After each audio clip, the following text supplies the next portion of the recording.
এই যে আমি আবার নতুন ভিডিও নিয়ে ফিরে এসেছি।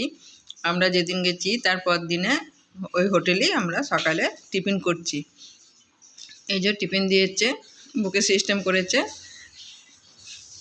লুচি মানে কচুরি, সুজির পোয়া, বাটার মানে বাটার দিয়ে পাউরুটি টোস্ট, ডিম সিদ্ধ, আলুর দম সব করেছে। করার পরে এই যে আমরা টিফিন খাচ্ছি। খুব ভালো ব্যবস্থা এদের।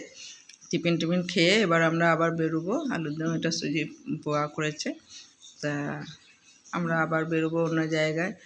এদের ব্যবহার খুব ভালো, খুবই ভালো লাগলো। তা আমরা আবার যেয়ে তাহলে অন্য জায়গায় আমাদের এটা আমার জামাই মেয়ে সবাই ফোন নিয়ে ভিডিওতে ব্যস্ত, সবাই এই যে করছে, খাচ্ছে। অনেকজনাই এসেছে অবশ্য এই হোটেলে, অনেকজন আছে। ভালো ব্যবস্থা। টাটা, বাই বাই, আবার দেখা হবে।